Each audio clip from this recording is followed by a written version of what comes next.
Con 103 votos a favor y 3 abstenciones, la Asamblea Nacional destituyó a José Serrano de la presidencia del Parlamento y llamó a juicio político al fiscal general del Estado, Carlos Vaca Mancheno. Tras escuchar sus comparecencias para que explicaran el contexto del audio de la conversación entre Serrano y Carlos Polit. Para analizar ese tema ya está con nosotros el general René Yandún, asambleísta incluso emocionado por ocupar la presidencia de la Asamblea Nacional. General, buenos días, gracias por acompañarnos. Buenos días, Liz, y permítame saludar a toda la teleaudiencia. General, usted fue uno de los que votó a favor de la destitución del cargo de José Serrano y de que se lleve a juicio político al fiscal general del Estado, Carlos Vaca Mancheno, tras escuchar ambas comparecencias. ¿Qué lo llevó a usted a votar a favor de estas mociones? Bueno, yo considero que fue un acto bochornoso, indignante para todos los ecuatorianos, al mirar un drama en el que hubo una acusación entre autoridades del mismo gobierno. Acusaciones que lo único que permitieron es descubrir cómo se estaba llevando a la gobernabilidad del país, que se demostró de que no hay la unidad, que no hay la planificación, que no existe la coordinación necesaria entre los diferentes yo diría, autoridades principales de control de nuestro país. Razón por la que eso no puede suceder y más bien es vergonzoso para todos los ecuatorianos. Ahora, me gustaría analizar un poco cada una de las comparecencias y empezar con el expresidente de la Asamblea, José Serrano. Él, dentro de su alocución, más allá de no explicar su participación dentro de ese audio, lo que sí dijo es que fue un error recibir la llamada de Carlos Polit, pero que sin embargo a través de esa llamada pues había logrado tener un informe relacionado con el 30S. Sin embargo, alguien miente, porque el mismo día, en una entrevista en CNN en español, el excontralor dijo que él no lo había llamado, sino que era todo lo contrario, que José Serrano era quien lo llamaba y que tenía unos mensajes enviados a través del celular. ¿Cómo poder esclarecer realmente qué hay detrás de todo esto? ¿Quién tiene la razón para que así se sancione a los responsables? No se puede entender cómo entre las máximas autoridades del poder estén en discusión que a lo mejor yo te llamé, que tú me llamaste y que en realidad pues no hay un respeto como autoridad y no hay un respeto para el público, cuando ellos tienen la obligación de darnos a nosotros a conocer cuáles son las obras, cuáles son los trabajos, cuál es la realidad de lo que ha sucedido y demostrar al pueblo ecuatoriano que se está trabajando con dignidad, que se está trabajando con transparencia, que se está trabajando con honorabilidad y diciendo la verdad al país, más no como ellos lo han hecho, que creo yo que indigna nuevamente a todos los ecuatorianos. Pero es suficiente con cesar de un cargo a alguien cuando aún no hay respuestas certeras, porque se trata de una conversación general entre un funcionario de gobierno con un prófugo de la justicia, donde no se despejó esa inquietud de esa participación realmente. Hay un diálogo ahí en el que se habla incluso de bajarse a una autoridad, que es el fiscal general de la Nación en este caso, y de repente lo que se hace, bueno, es cesar de la presidencia de la Asamblea, sí, al asambleísta José Serrano, pero él mantiene su inmunidad parlamentaria, continúa siendo asambleísta, y quedan muchas preguntas todavía por resolver, por despejar. Y las preguntas hay que hacerlas de acuerdo a las declaraciones que está haciendo el señor Polit, el excontralor, porque hasta la noche de ayer hizo sus últimas declaraciones acusando gravemente tanto al señor Serrano cuanto al fiscal general Vaca, razón por la que estamos recibiendo alimentación de todas las cosas vergonzosas de corrupción, que eso es lo que avergüenza al país. Se demuestra en el campo internacional, se pierde la imagen de Ecuador, se pierde la imagen de las instituciones, de los poderes y organismos del Estado, y somos nosotros los que tenemos que encontrar una solución a través de la Asamblea. No puede ser que ahora el señor Serrano diga que yo no fui, el señor Vaca, yo no fui. Entonces, ¿quiénes fueron los que organizaron esta trama? Que es lo único que termina es en la ausencia, un robo y una pérdida de miles de millones de dólares. Razón por la que son ellos los que tendrán que mutuamente, mediante el chantaje, decir, si tú me acusas de esto, yo te acuso de esto otro. Bienvenido que vengan aclarando al país, pero no de esa manera tan ridícula, tan infame, tan indignante. Entonces, esperamos más bien que haya una reacción propia de cada uno de ellos ante la justicia y que sea la justicia la que ejerza por fin libremente el poder que le corresponde. Porque ¿dónde queda en ese punto en la institucionalidad del Estado, el respeto a las funciones incluso del Estado, no? Estamos en un proceso en que la institucionalidad están poniendo a un lado, primando los intereses personales, lo que es más, ocultando la verdad para que no haya el descubrimiento de todo el atraco que se ha realizado. Miremos qué es lo que pasó entonces con las firmas de los convenios con la China del petróleo. Que se levanten los documentos que están calificados como reservados y secretos.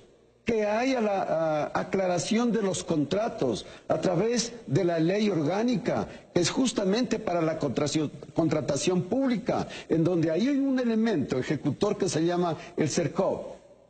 Allí está justamente la trampa en donde ha sido tan permisible que se han llegado a hacer todo ese tipo de contratos y, bueno, ¿dónde están los que se han llevado el dinero? ¿Dónde están los recursos exactamente de la justicia, que es la que tiene que prevalecer? Razón por la que esperamos que todavía este diálogo, esta trama, esta pelea entre autoridades, entre organizaciones mafiosas, que así se las ha tratado, se vaya aclarando poco a poco, pero que prevalezca la justicia como tiene que ser. Ahora, por su parte, el fiscal Carlos Vaca Mancheno habló de una especie de conspiración hacia él por parte de José Serrano, el excontralor Carlos Pollitt, incluso de la fiscal subrogante Tania Moreno. Él ha dicho que ella abrió un proceso cada vez en contra de él, cada vez que él iniciaba una acción en contra de Carlos Pollitt.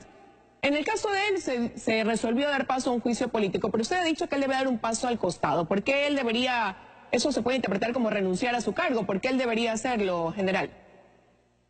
Porque están comprometidos dentro de todo lo que está peleado con la justicia. Y hicieron exactamente todo lo que no debían hacer.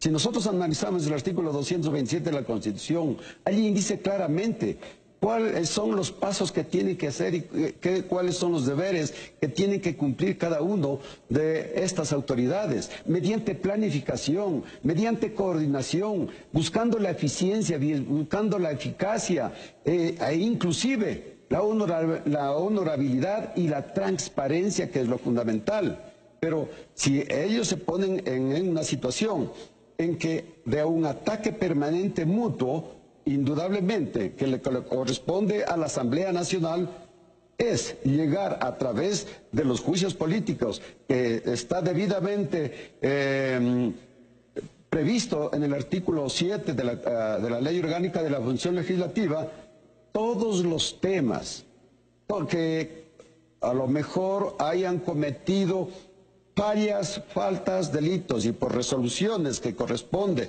a la Asamblea Nacional tienen que ser sancionados.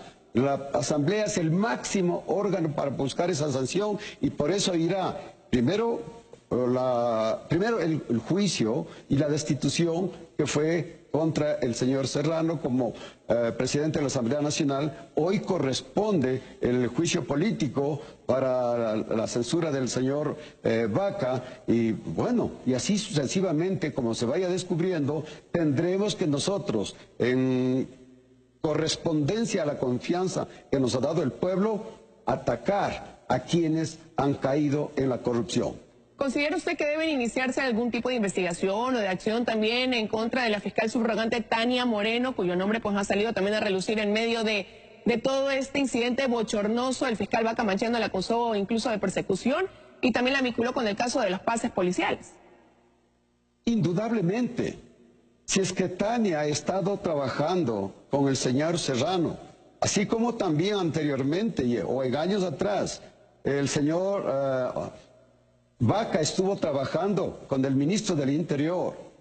es que saben desde muchos años atrás cómo conformaron un equipo malévolo, desde luego, que ha perjudicado al Ecuador. Por tanto, quienes están inmersos dentro de esta trama tienen que ser juzgados y de allí seguirá derivando para otras personas que también están en un listado, en la lista negra que así la hemos denominado. Y por ello, poco a poco, las personas irán saliendo a la luz para que sean juzgados por la justicia. Y la justicia tiene que ser severa, porque lo que se trata es de eliminar la corrupción, eliminar estos grupos mafiosos a fin de que el correísmo quede a un lado y vengamos con una reorganización, que demos una esperanza, que demos una aspiración al pueblo ecuatoriano de que hay una reorganización, inclusive en los poderes del Estado. Más me refiero a la legislatura, para que mediante esa reestructuración se cambie todo lo que se ha venido haciendo, se cambie los ideales, los principios, que haya la unidad nacional, que busquemos todo el camino que nos lleve y nos conduzca al desarrollo, a la producción, a la unificación de criterios y que nos permita inclusive en el nivel internacional cumplir con acuerdos que sean ejecutables y llevar una política internacional en donde se permita atraer la inversión y nosotros mejorar económicamente con los programas, proyectos y la modificación o reformas a las leyes que se tienen necesariamente que tratar en la ley, y para eso estamos predispuestos. Y ahora lo que hay que hacer, y el siguiente paso, y debería ser esta semana, es ya nombrar a un presidente de la Asamblea Nacional, y ahí el asambleísta Helio Peña ha propuesto su nombre para que usted sea un precandidato a ocupar dicha dignidad. ¿Cómo toma usted esta moción en general? Bueno, la semana pasada tuvimos una sesión de nuestro bloque en un amplio debate y discusión absolutamente respetuoso y democrático, y ellos me propusieron, ellos quisieron que yo pudiera alcanzar esta altísima dignidad, que lo único que nos lleva es en un sentido patriótico para poder servir al pueblo, para la reorganización de lo que es la Asamblea Nacional, la reestructuración desde la presidencia hasta las comisiones, porque si no se hace ello, el correísmo va a seguir impregnado. Nuestra decisión es trabajar por la patria, trabajar por la dignidad, trabajar con la verdad y llevar un mensaje de tranquilidad y paz a todos los ecuatorianos. Ahora, sin embargo, otra de las emocionadas por ocupar esta dignidad y que podría contar con la mayoría de los votos es la asambleísta por el partido de gobierno Elizabeth Cabezas. ¿Considera usted que ella tiene el perfil más idóneo, tomando en cuenta que durante la votación ella se abstuvo de votar? Estuvo ausente más bien dentro de la votación cuando tuvieron que ya pronunciarse a favor de la destitución de José Serrano y de juicio político a Carlos Baco Mancheno. Conozco de cerca y hasta la noche de ayer en que se oficializó ya la candidatura de la asambleísta Elizabeth Cabezas por parte de Alianza País. Sin embargo, internamente conozco también de que hay una división e inclusive el correísmo por su lado no apoyará. Por eso es que nosotros también estamos haciendo nuestro trabajo. Estamos convencidos que la política es absolutamente dinámica, que tenemos que hacer las propuestas nuestras a los otros partidos y movimientos políticos y que con ellos tendremos que buscar una mayoría. Y esto está previsto para hacerlo, tanto el día de hoy cuanto el día de mañana, hasta que seamos convocados por el vicepresidente Carlos Berman a la sesión para tratar exclusivamente sobre el nombramiento del presidente, los vicepresidentes, y nuestra posición es que haya la reestructuración total, incluidas las comisiones, las presidencias y vicepresidencias, porque he escuchado también de que las comisiones a lo mejor tienen que ser reestructuradas por sí mismas. Cuando hablamos por sí mismas, sí, es legal el procedimiento, pero ¿cómo podemos hacerlo si en la mayoría de cada una de las comisiones existe un mayor número de correístas? Por tanto, eso no va a dar el resultado que nosotros queremos. Queremos que haya una participación y una de todos los partidos y movimientos, es decir, una inclusividad de todos los partidos y movimientos para que seamos correctamente representados como manda la ley orgánica de la función legislativa. De allí que nuestra propuesta más bien es la reestructuración total. Muchísimas gracias, general, por habernos acompañado esta mañana aquí en los desayunos de 24 horas. Muchas gracias a usted.